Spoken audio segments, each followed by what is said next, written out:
നമസ്കാരം. പശ്ചിമേഷ്യയിലെ യുദ്ധഭൂമിയിൽ ഇസ്രായേലിനൊപ്പം ചേർന്ന് ഇറാനെതിരെ ശക്തമായ സൈനിക നീക്കങ്ങൾ നടത്തുന്ന അമേരിക്കൻ ഭരണകൂടം വലിയൊരു പ്രതിരോധ പ്രതിസന്ധിയെ അഭിമുഖീകരിക്കുകയാണെന്നാണ് റിപ്പോർട്ടുകൾ പുറത്തുവരുന്നത്. ഓപ്പറേഷൻ എപ്പിക് ഫ്യൂറി എന്ന പേരിൽ ആരംഭിച്ച് 2 ആഴ്ച പിന്നിടുന്ന വ്യോമാക്രമണങ്ങൾക്കിടയിൽ അമേരിക്കയുടെ പക്കലുള്ള അത്യാധുനിക ഇന്റർസെപ്റ്റർ മിസൈലുകളുടെ ശേഖരം അതിവേഗം കുറഞ്ഞുകൊണ്ടിരിക്കുകയാണെന്നാണ് സൈനിക വിദഗ്ധർ മുന്നറിയിപ്പ് നൽകുന്നത്.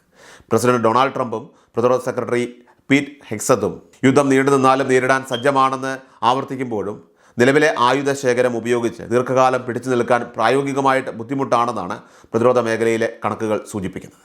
മിസൈൽ വർഷങ്ങൾക്കിടയിൽ അമേരിക്കൻ പ്രതിരോധ സംവിധാനങ്ങൾ തളരുമോ എന്ന ചോദ്യം ഇപ്പോൾ ആഗോളതലത്തിൽ തന്നെ ചർച്ചയാവുകയാണ്. ഇറാൻ്റെ ഭാഗത്തു നിന്നുള്ള മിസൈൽ ഡ്രോൺ ആക്രമണങ്ങളെ തടയാൻ അമേരിക്ക പ്രധാനമായിട്ടും ആശ്രയിക്കുന്നത് 1990കളിലെ ഇറാഖ് യുദ്ധകാലം മുതൽ പ്രശസ്തമായിട്ടുള്ള പാട്രിയറ്റ് ഉൾപ്പെടെയുള്ള ഹൈടെക് മിസൈലുകളെയാണ്. ഇറാൻ വിക്ഷേപിക്കുന്ന 100 കണക്കിന് ബാലിസ്റ്റിക് മിസൈലുകളെ ആകാശത്ത് വെച്ച് തന്നെ തകർക്കാൻ ഈ ഇൻ്റർസെപ്റ്ററുകൾക്ക് കഴിയുന്നുണ്ട് എന്നത് യാഥാർത്ഥ്യമാണ്. അമേരിക്കൻ സൈനിക ഉദ്യോഗസ്ഥനായിട്ടുള്ള ജനറൽ ഡാൻ കെയ്ൻ അവകാശപ്പെടുന്നത് പോലെ ഇതിൻ്റെ ഉയർന്ന വിജയനിരക്ക് പ്രധാന സൈനിക കേന്ദ്രങ്ങളെയും ജനവാസ മേഖലകളെയും വലിയ നാശനഷ്ടങ്ങളിൽ നിന്ന് സംരക്ഷിച്ചിട്ടുണ്ട്. എന്നാൽ ഇറാൻ്റെ പക്കലുള്ള ഏകദേശം 2500 മുതൽ 3000 വരെ വരുന്ന വിപുലമായിട്ടുള്ള ബാലിസ്റ്റിക് മിസൈൽ ശേഖരത്തെ നേരിടാൻ ആവശ്യമായ എണ്ണം ഇൻ്റർസെപ്റ്ററുകൾ നിലവിൽ അമേരിക്കയുടെയും ഗൾഫ് സഖ്യകക്ഷികളുടെയും കൈവശമില്ല എന്നത് വലിയൊരു വെല്ലുവിളിയായി തന്നെ തുടരുന്നുണ്ട്. പെൻറ്റഗണിനെ സംബന്ധിച്ചിടത്തോളം നിലവിലെ പ്രതിസന്ധി കേവലം ആയുധങ്ങളുടെ കുറവ് മാത്രമല്ല, മറിച്ച് അവയുടെ പരിമിതമായിട്ടുള്ള ഉൽപ്പാദന ശേഷി കൂടിയാണ്. യുദ്ധമുഖത്ത് ഓരോ ദിവസവും 100 കണക്കിന് മിസൈലുകൾ ഉപയോഗിക്കേണ്ടി വരുമ്പോൾ അവയ്ക്ക് പകരമായിട്ട് പുതിയവ നിർമ്മിച്ചെടുക്കുവാൻ വർഷങ്ങൾ വേണ്ടി വരുമെന്നാണ് വ്യവസായ റിപ്പോർട്ടുകൾ പോലും പറയുന്നത്. ആഗോള ഉൽപ്പാദന ശേഷിയേക്കാൾ വേഗത്തിലാണ് ഇപ്പോൾ മിസൈലുകൾ ഉപയോഗിച്ച് തീരുന്നത് തന്നെ.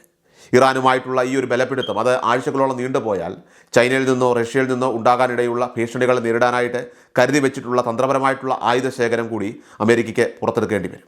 ഇത് പസഫിക് മേഖലയിലും യൂറോപ്പിലും അമേരിക്കയുടെ പ്രതിരോധ കവചം ദുർബലമാക്കാൻ കാരണമാകുമെന്ന് വിദഗ്ധർ ചൂണ്ടിക്കാട്ടുന്നു. യുദ്ധത്തിനായുള്ള ട്രംപ് ഭരണകൂടത്തിൻ്റെ വാദഗതികളും നിലവിൽ വലിയ രീതിയിലുള്ള രാഷ്ട്രീയ വിവാദങ്ങൾക്ക് വഴിവെച്ചിരിക്കുകയാണ്.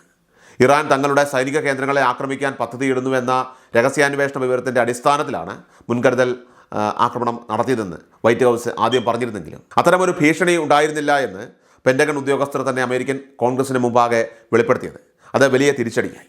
ഇറാൻ്റെ മിസൈൽ പ്രോഗ്രാമിനെ തളയ്ക്കാനും അവരെ ആണവായുധങ്ങൾ നേടുന്നതിൽ നിന്ന് തടയാനുമാണ് യുദ്ധമെന്ന് ഇപ്പോൾ ട്രംപ് അവകാശപ്പെടുന്നുണ്ടെങ്കിലും അതിന് മതിയായ തെളിവുകൾ നൽകാൻ ഭരണകൂടത്തിന് സാധിച്ചിട്ടില്ല.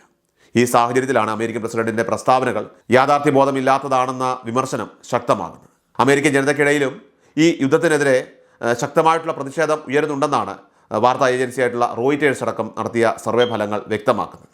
4ൽ 3 പേരും ഇറാനുമായുള്ള നേരിട്ടുള്ള സൈനിക ഏറ്റുമുട്ടലിനെ അനുകൂലിക്കുന്നില്ല. സ്വന്തം രാജ്യത്തിൻ്റെ പ്രതിരോധ സുരക്ഷ അപകടത്തിലാക്കിക്കൊണ്ട് മറ്റൊരു യുദ്ധത്തിൽ ഏർപ്പെടുന്നത് ശരിയല്ലെന്ന നിലപാടാണ് സാധാരണക്കാർക്കിടയിലുള്ളത്.